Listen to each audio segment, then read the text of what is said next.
Edo State Governor Mr. Godwin Obaseki has charged the 18 local government chairmen in the state to run an all-inclusive and accountable government, carrying along all citizens who voted for them and against them. Obaseki, declaring a two-day retreat for local government chairmen, said his administration believes in the autonomy of local government as provided by the constitutional but insists on transparency and accountability. Alongside the chairman from the 18 local government area of Edo State, vice chairman, secretary, head of local government administration, heads of MDAs, commissioners, labor leaders were amongst all the grades of the retreat, which is expected to last for 2 days. How have we governed? How have we made our people feel included in government?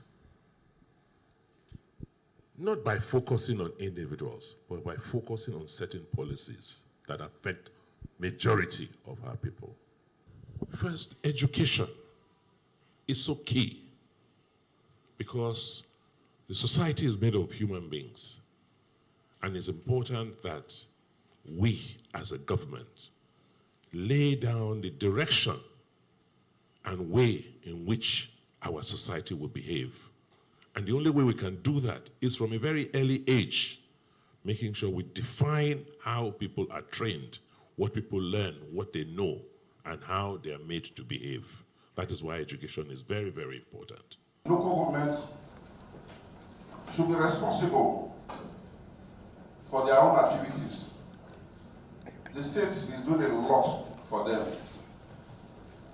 Individually, we have told them, but for these 2 days, they will see what the state has done on their behalf. Even primary schools, construction, renovation, health centers, and so many other things. The acting Comptroller General of the Nigerian Customs Service, Adewale Adeniyi, on Thursday met with the Minister of Federal Capital Territory, Wike, to solicit lands in FCT to build schools.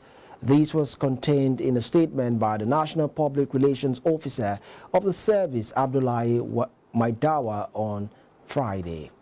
In a statement, Adeniyi, who congratulated Wike on his appointment, explained the importance of FCT in the nation building. Adeniyi emphasized the need for policies to support the service in fulfilling its mandate in the FCT, considering the substantial presence of over 2,500 service personnel in Abuja. The Customs boss pointed out the challenge of sending the children of customs personnel to private schools in the city. In his response, Wike assured of his commitment to allocate land for facilities that will serve the service need. Wike also promised his unflinching support to make his tenure a successful one. The former Rivers State governor said his ministry had recently received NCS letter of request for land allocation, which according to him will be approved in due course. The Kogi Commissioner of Police, Bentran Onuoha, on Thursday ordered an investigation into an alleged attack on a police officer in an alleged political clash in the Ida local government area of the state. A statement issued by the State Command's Public Relations Officer William Ovi Aya in Lokoja said the commissioner was worried over a trending video showing the police officer seriously injured. Onuoha, who condemned the incident, ordered the Deputy Commissioner of Police in charge of the Criminal Investigation Department to take the tax and immediately investigate the clash. The CP reiterated the command's unwavering commitments to continue to engage critical stakeholders in election security management to ensure a secure environment for the electoral process. More Nigerians have continued to call for justice for those who lost their lives during the NSAS protest at the Lekki toll gate in Lagos State. They said after 3 years of the use of force by government to displace peaceful protesters at the toll gate demanding for a better country, nothing has changed. Iboje Ikworia has details. It's been 3 years after the event which many describe as the toll gate massacre occurred right here on the island in Lagos State. It is the toll gate. Since then, government and different organizations have put together different panels of inquiries. But many still believe that justice has not been served to those who lost their lives here. 3 years after the NSAS protest, the Lekki toll gate has become a shadow of itself. Though there were no protesters on the ground at the venue of the incident to observe a memorial for such an event that caught the attention of the world, it was observed that fierce-looking policemen were seen at different positions of both sides of the toll gate, fully armed. Commenting on the need for a memorial, these respondents said not much lessons have been learned from the NSAS protests by the police and government at various levels. The NSAS in Section 40 of the Constitution of Nigeria, 1919, as amended, gives freedom of association to people. There's also the freedom of movement guaranteed by the Constitution. They are fundamental rights. And because they are rights given by the Constitution, they cannot be taken away by the police. It does not lie in the mouth to the police to say, no, don't go there and protest.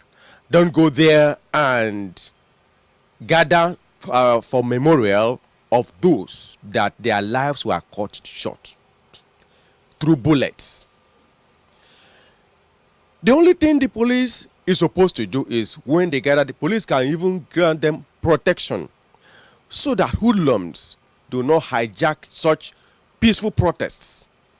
And let us recall again that what happened on that day, or that young men and young ladies, unarmed, defenseless, were there carrying out peaceful protests. They were not violent in any form. And then police and army were sent and they cut down the lives of those people and dispersed them. The freedom to protest is a right guaranteed by law. At the time people were supposed to continue to protest, they were saying, oh, we are waiting for SARS report. We are waiting for SARS report. By the time the report was out, they found out it was nothing to write home about. People got discouraged. So government didn't do well in this circumstance at all. On the issue of different panels set up by state governments to look into the incident, the respondents were divergent in their opinions. Panels were set up, findings were made, and there were findings that there were actually gross violations of the rights of Nigerian citizens by the police, particularly the SARS, which led to the immediate disbursement of SARS in Nigeria. And then the police authorities came out to say that henceforth they were going to do their works with professionalism, ensuring respect to human rights and fundamental rights in general. But the question is, after 3 years of that incident, what is the story today? The story is not much different. There are still instances of arrests here and there. There are incidents of arrests, detentions without compliance with the ground on which the Constitution of the Federal Republic of Nigeria. When there are issues, they always set up panels. So the panels will be given terms of reference to do this, to do that, whether to forestall the occurrence of such a thing, or to prevent it, or to find some solution, or to look at the immediate or remote cause. However, in the mind of the government itself, they know that they are not they are not really interested in that. What they are interested in is to divert attention of the people from the major thing. At the end of the day, nothing will happen. Apart from 2 or 3 states, no other states follow the NSAS panel. Although some of the panels too were not too, the way they conducted their affair was so funny. Like Lagos zone was a disaster. They didn't do it to a logical conclusion. They follow on due technicality and so on and so forth. So because of this, it threw a question mark on the integrity of the tribunals of the NSAT panel report. 3 years ago, a crowd of unarmed youths singing national anthem were allegedly shot at by troops in bid to quell protests which had lasted for nearly 2 weeks before their intervention, leading to what many now describe as the NSAS massacre. I, Buji Horia, reporting for iBrandTV News.